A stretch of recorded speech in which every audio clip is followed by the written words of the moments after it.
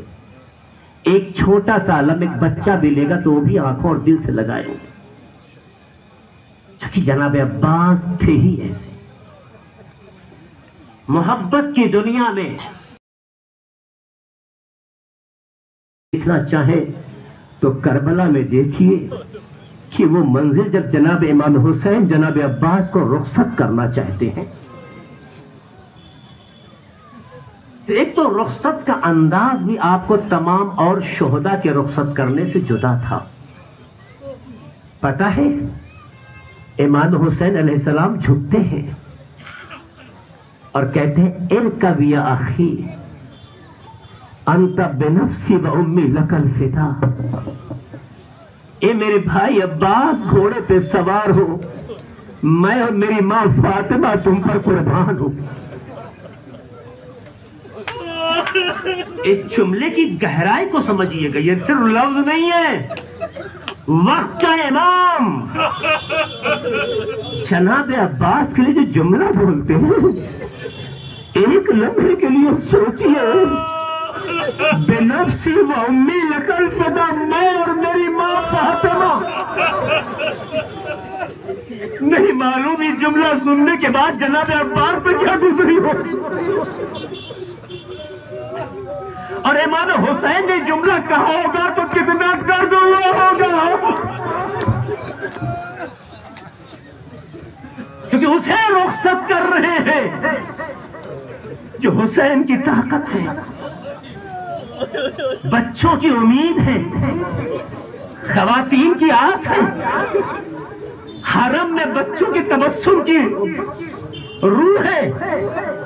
ایسے وجود کو آخری لمحے تک امام حسین روک رہے تھے، مگر جب گفتگو ہو رہی تھی کچھ آواز کان سے ٹکرائی تو امام حسین نے جو جناب عباس کو اب تک روکتے رہے ایک جملہ کہا، اے عباس جاؤ بچوں کے لیے پانی کا انتظام کر دو۔ سوگنامہ آل محمد اور دوسرے ارباب مقاتل لکھتے ہیں کہ امام حسین کے خیموں میں ایک خیمہ تھا جس خیمے میں مشکیزیں رکھے جاتے تھے. جب پانی کبھی آیا تو اسی خیمے میں رکھا جاتا تھا. کیا وجہ تھی جو امام حسین اب تک جناب عباس کو اجازت نہیں دے رہے تھے مقتل کی طرف جانے کے لیے؟ وہ ایک آواز سنتے ہیں اور تڑپ جاتے ہیں. سوگنامہ آل محمد دوسرے ارباب مقاتل لکھتے ہیں کہ جب جناب عباس اس خیمے سے قریب ہوئے جہاں مشکیزیں ہوتے تھے تو جو منظر جناب عباس نے دیکھا، جناب عباس رونے لگے. جانتے ہو منظر کیا تھا؟ وہ منظر یہ تھا کہ چھوٹے چھوٹے بچے اس خیمے میں جا کر ایک دوسرے کے سہارے سے مشکیزہ اٹھاتے تھے اور دوسرے کی طرف جو ہے اس کا دہانہ جھکاتے تھے شاید کچھ قطرہ ہو منہ کو آ جائے.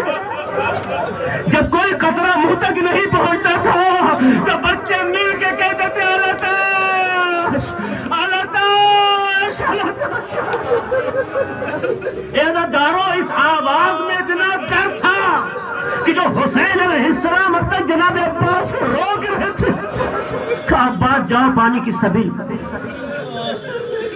اور رخصت کر دیا. بس کچھ فراز ہی پڑھوں گا، زیادہ مسائل نہیں پورا پڑھوں گا. سنیے گا زداروں، بہت روئیں گے. آپ نے علم عباس برآمد کیا، آپ نے زیارت کی، آپ نے ماتم کیا، نوحہ کیا.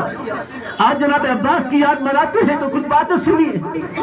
امام حسین نے رخصت تو کیا لیکن یہ وہ بامعرفت بھائی تھا، جب سے پیدا ہوا کبھی اپنی آقا کی نگاہوں سے دور نہیں ہوتا تھا.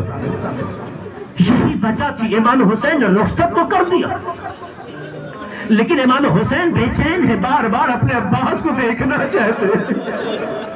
عزاداروں، مجھے بتاؤ، اگر آپ کے ہماری زندگی میں بھی کوئی ہمارا چھوٹا بھائی ہمیں یہ عزت اور رسپیکٹ دینے لگے تو بڑے بھائی کے دل میں اس کے لیے کیا جذبہ ہوگا؟ تو اگر وہاں حسین جیسا بھائی ہو اور عباس جیسا چھوٹا بھائی ہو، آپ سوچئے ایک لمحے کے لیے کیا صورتحال ہے. رخصت کر دیا.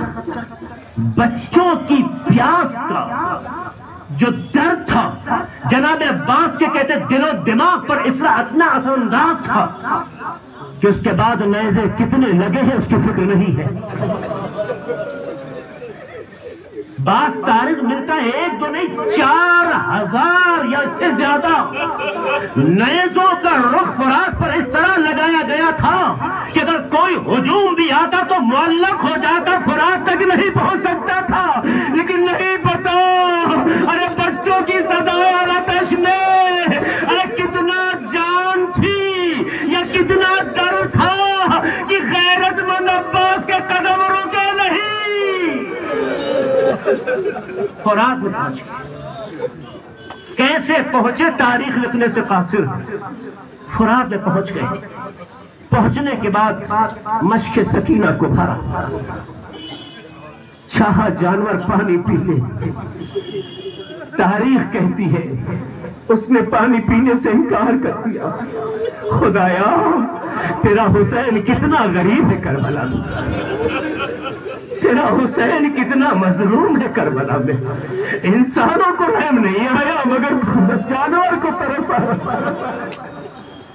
اور اس کے بعد شاعر نے اس منظر پر جو منظر کشی کی ہے، جملہ سنیے گا. شاعر کیا کہتا ہے کہ جناب عباس پانی میں اترے ہیں، شدت کی گرمی ہے، خنکی کا احساس ہوتا ہے، پانی نہیں پیا نا. لیکن شاعر اس فضا کو، اس ماحول کو کس طرح سے شعر میں لا کے بند کرتا ہے. کہتا ہے کہ جب فضاؤں میں نمی محسوس کی عباس نے، جب فضاؤں میں نمی محسوس کی عباس نے، احتیاطاً سانس اپنی روک لی عباس. یہی وجہ ہے جناب عباس خیمے کا تصور لیے ہوئے ہیں، تیزی سے فرات سے نکلے. عزاداروں، صرف ایک فکر ہے کہ بچوں تک پانی پہنچ جائے. میں نہیں کہوں گا، دعا بھی نہیں کبھی ایسی ہو سکتی ہے، میں یہی کہوں گا کہ خدایا ہماری زندگی میں کبھی ہمارے بچوں کا ایسا امتحان نہ لے کہ ہمارے بچے 2 بوند قطرے کے لیے تڑپ رہے ہو اور ہم چاہ کے بھی سبیل نہ کر سکیں۔ بہت سخت منزل ہوتی ہے۔ جناب عباس تیزی سے چلے، راستے میں کمینگاہ میں ایک شخص بیٹھا ہوا ہے، اس نے حملہ کیا۔ حملہ اتنا کاری تھا کہ جناب عباس کا دائیں بازو شہید ہو گئی۔ جناب عباس نے علم کو بائیں ہاتھ سے سنبھالا، کہتے ہیں مشکیزے کو دانتوں سے سنبھالا۔ دشمن نے آگے پھر بائیں ہاتھ پر وار کیا، جناب عباس کا بایاں بازو بھی شہید ہو گیا۔ امام حسین کسی بلندی سے منظر دیکھ رہے تھے، جیسے دیکھا علم جناب عباس سنبھل نہیں رہا، سمجھ گئے کہ میرا چھوٹا بھائی کسی مصیبت میں ہے۔ اللہ تیزی سے دوڑے، لیکن جب دوڑتے ہیں تو آواز دیتے لان انکسر ظہری، اے میرے عباس اب میری کمر ٹوٹ گئی، وقلت حیلتی، ہماری تدبیریں کمزور پڑ گئی۔ یہ امام حسین کا جملہ ہے جو جب جناب عباس کی طرف دوڑے ہیں، چلے ہیں، تو یہ کہتے ہوئے آگے بڑھے۔ راستے میں وہ دیکھا کہ خدا نہ کرے کسی بامعرفت بھائی کا یہ حال بھائی دیکھے۔ جھوک کے دیکھا تو کیا دیکھا کہ عباس کا بازو زمین پہ پڑا۔ امام اترے ہیں، نہیں پتا ایک بھائی نے کس دل سے اپنے بھائی کا بازو اٹھایا ہوگا۔ ایک جملہ خیر کے کہنا چاہتا ہوں، روایتوں میں ہے کہ حشر کے میدان میں جب رسول خدا صلی اللہ علیہ وسلم آئیں گے، امام علی سے کہیں گے علی جاؤ فاطمہ سے پوچھو میری امت کی شفاعت کے لیے تمہارے پاس کیا ہے، تو جناب فاطمہ زہرا کہیں گے اے ابو الحسن جا کے کہہ دو یدان مقطوعتان بولدی العباس، اے میرے بابا امت کی شفاعت کے لیے اپنے بیٹے عباس کے بازوؤں کو جناب عباس کے بازو کی عظمت دیکھ، کس دل سے امام نے اٹھایا یہ امام ہی جانتے ہیں۔ وہاں پہنچے، عجیب منظر دیکھا، خدا نہ کرے کہ کوئی بھائی اپنے بھائی کو اس حال میں دیکھے، پورا بدن خون میں نہایا ہوا ہے۔ عباس آنکھیں کھولو، آقا جب میں پیدا ہوا تھا تو مجھ سے کہا گیا ہے، بتایا گیا ہے کہ جب میں پیدا ہوا تو مجھے سب سے پہلے آپ کی زیارت کرائی گئی۔ اب اس دنیا سے جا رہا ہوں تو چاہتا ہوں آپ کو دیکھتا ہوں۔ بھیا آنکھیں کھولو، آقا ایک آنکھ میں تیر ہے دوسرے میں خون۔ امام حسین کے لیے ملتا ہے کہ آگے بڑھے اور ابا کے دامن سے خون کو صاف کیا۔ بھائی نے اپنی آنکھوں سے آقا کو دیکھا، روح جنت کو پرواز کر گئی، ایک جملہ کہتے ہوئے آقا میرے جنازے کو خیمے میں نہ لے جائیے۔ اے جناب عباس کا علم اٹھانے والے جوانوں متوجہ رہنا، عباس نے جب تک قدرت تھی علم جھکنے نہیں دیا، اس کی حفاظت کی۔ جناب عباس نے ایک وصیت کی، اس وصیت کے پیچھے معاملہ کیا تھا؟ کہ مسئلہ یہ تھا عباس غیرت مند انسان کا نام ہے۔ جناب عباس نہیں چاہتے کہ جب جائیں خیمے میں تو بچے دیکھ کے تڑپے، ارے بیویاں دیکھ کے پریشان ہو۔ جناب عباس نے ان کا خیال رکھتے ہوئے وصیت کی۔ امام حسین نے علم سنبھالا اور تیزی سے خیمے کی طرف گئے۔ بس آخری جملے کی طرف آپ کو لے جا رہا ہے، تیزی سے خیمے کی طرف گئے۔ تاریخ لکھتی ہے، ارباب مقاتل نقل کرتے ہیں کہ امام حسین جیسے جیسے خیمے سے قریب ہو رہے ہیں، جناب سکینہ بچوں کو اکٹھا کر اور کہتی ہے میں نے کہا تھا نا میرا چچا گیا ہے پانی لے کر۔ آپ سب نے بچے پالے ہوں گے، بچوں کے مزاج سے آشنا ہے۔ بچے جب کسی چیز کی ضد کر لے یا شدت سے اس کا احساس کرے تو بچے اسے جب تک پا نہ لے چپ نہیں ہوتے۔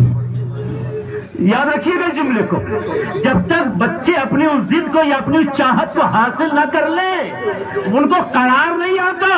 مگر تمام ارباب مقاصد نے لکھا ہے بچے 3 دن کے بھوکے پیاسے ہیں۔ جیسے ہی علم آیا رمضان نہ آیا، جناب سکینہ نے پڑھ کے یہ نہیں کہا بابا پانی کہاں ہے، بلکہ ایک جملہ کا بابا مجھے پانی نہیں میرا چچا چاہیے، بابا میرا چچا عباس کہاں ہے۔ سنیں گے عزیزانو، جناب سکینہ نے جب دیکھا علم آیا علمدار نہیں، رونے لگی۔ جناب زینب کو خبر ملی کہ میرا بھائی عباس واپس نہیں لوٹا۔ آج کا مرثیہ جناب زینب پڑھتی ہے۔ ارباب مقاتل کہتے ہیں کہ جناب زینب نے یہ علم خیمے میں منگایا۔ خیمے منگانے کے بعد تمام بیویوں کو اکٹھا کیا۔ اکٹھا کرنے کے بعد جناب زینب نے جو مرثیہ پڑھا اسے سنیے گا۔ جناب زینب نے کہا اے بیویو، میرا بابا مجھ سے برابر یہ کہتا تھا ایک دن آئے گا تمہارے ہاتھوں میں رسن مدے گی، تمہارے سر سے چادریں چھینیں۔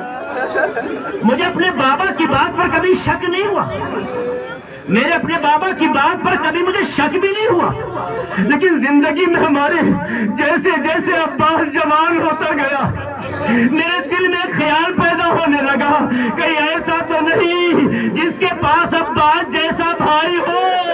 ارے کس میں طاقت ہے کہ زینب سے چادر چھینے، ارے زینب کے بازوؤں میں حسن باندھے، لیکن اے بیبیو میرا بابا صحیح کہتا تھا، اب ہمارے سر سے چادریں بھی چھینی اب ہمارے ہاتھوں میں رسم بھی باندھی جائے۔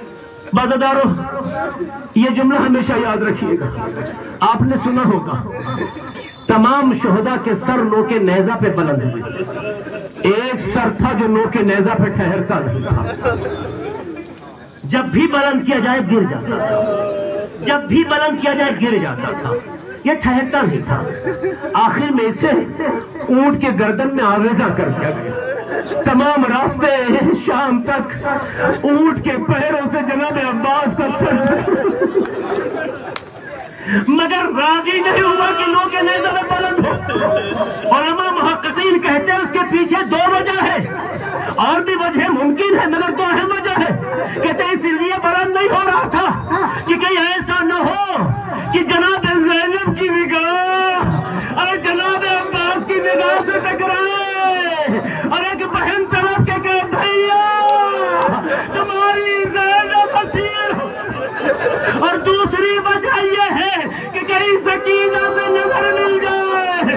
ارے سکینہ کی کیفیت دیکھ کے ارے سکینہ پہ بھی عجب کیفیت طاری ہو، جناب عباس کے لیے بھی سخت ہو۔ شاید یہی وجہ تھی کہ جناب عباس کا سر نوکے نیزہ پہ نہیں ٹھہرا۔ اِنَّا لِلَّهِ وَإِنَّا إِلَيْهِ رَاجِعُونَ۔ سَيَعْلَمُ الَّذِينَ ظَلَمُوا أَيَّ مُنقَلِبٍ يَنقَلِبُونَ۔